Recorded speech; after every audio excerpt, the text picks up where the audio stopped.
Welcome aboard for another video. Thanks, Conductor Keith. The purpose of today's video is to test out the operational ability of this layout I've just built here in Casselman, Ontario for the very first time. The track is not even screwed down yet, but I want to test it all out before I go about screwing down the track. I also hope this video will prove two things. The first is what fun you can have with large-scale trains doing switching operations and not just watching your trains running around in circles. And second, just what can be accomplished with these large-scale trains in a small space, well, relatively small space. This layout is only 16 feet by 12.5 feet. That would represent a large HO scale layout or a very large N scale layout. A lot of people think you need tons and tons and tons and tons of room for large scale trains, and that you need to have them outdoors because they're so big. Well, I hope this video dispels that myth. Just as a note, this is not the official railway opening video. That's going to come.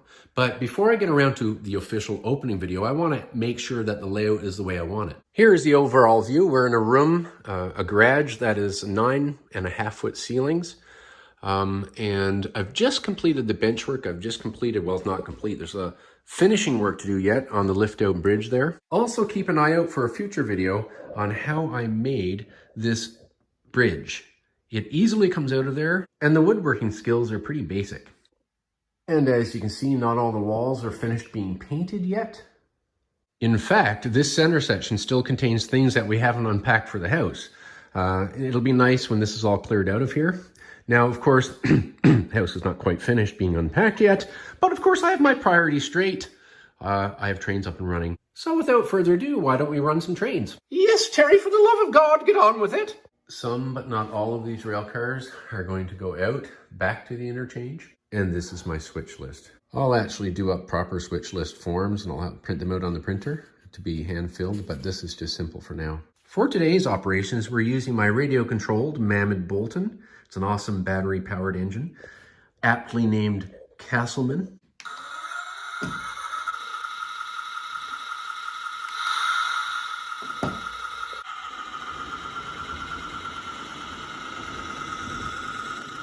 I'll spare you having to watch me take out all the cars that go to the interchange. However, I'm going to walk you through where all the cars from the interchange go so you get a sense of this railway.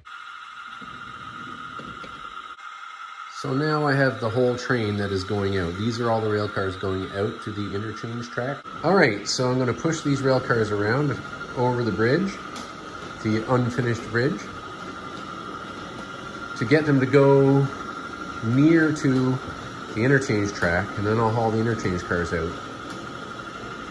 As you see, I'm just going to leave these cars right there, and then I'm going to run the engine around the loop and come back and pick up the interchange cars.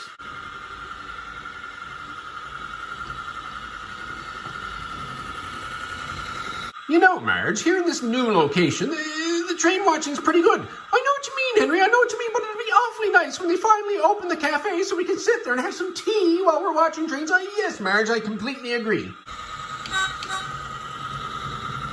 This electrical panel will be covered with something removable.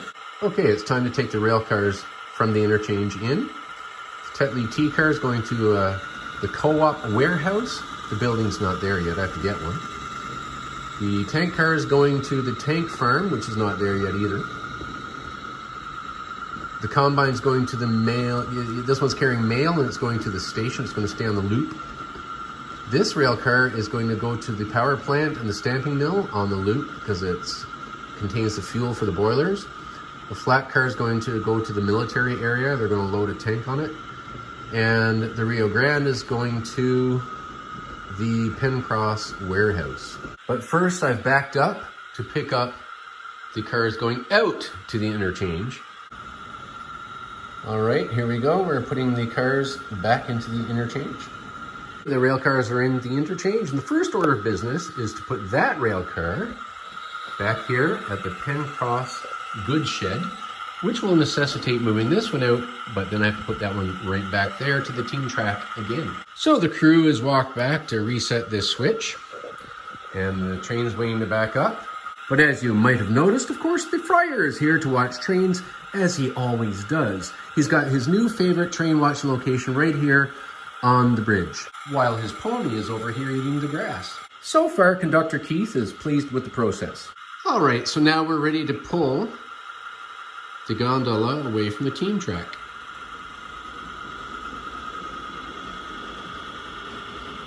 So what will happen here is I get the gondola out of the way so that I can move the boxcar back to the goods shed. But then I have to put the gondola back on that open piece of track.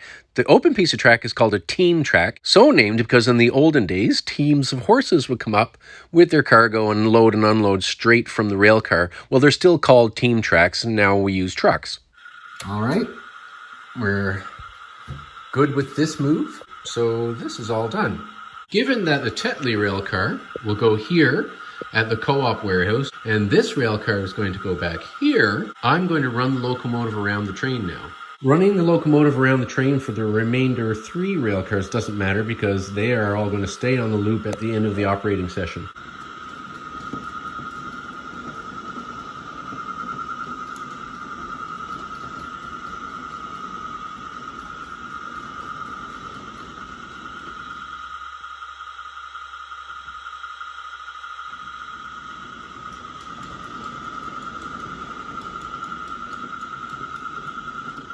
The green boxcar in the background is located where I'll build a big warehouse structure along the wall. The Tetley T-boxcar is being pulled along and will stop where there will be a co-op goods shed. Then I'll move the tank car beside the tank farm.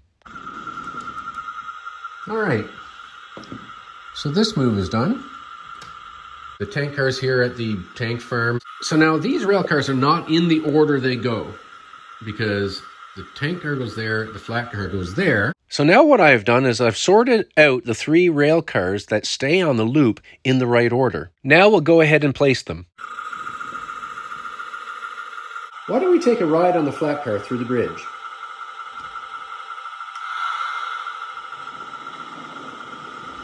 The bridge may look warped, but I have my camera lens set to slightly wide angle, which distorts things a little bit. Okay. So the flat car and the tank car can remain coupled here because the flat car is adjacent to the loading ramp there. But the tank car is also conveniently adjacent to the underground tanks. Leaving these coupled and not moving the tank car over a bit is convenient because both of these rail cars are going out tomorrow. So the last remaining move is to bring the locomotive around here to pick this rail car up so it can be put here to unload parcels and mail and certain other sundry goods. So with today's operations complete, the locomotive can just stay where it is. I think that was successful. I like the track layout. I'm going to keep it just the way it is. I'm looking forward to having train friends over to operate with me. So all in all, that provides 8 spotting locations to put rail cars. All in all, that was well over an hour of realistic model rail operations, which really did let me get my geek out. Oh yes, Henry, they can start operating right now. I mean, despite the fact that we're just on plywood. I know what you mean, Marge, I know what you mean. But, you know, I hope they get the tea here before they start laying some scenery. As ever, and even though the friar has a vow of silence, he did hand me a piece of paper encouraging you to like, share, comment, because we answer all comments. But most importantly, share this video so we can help encourage our love of trains.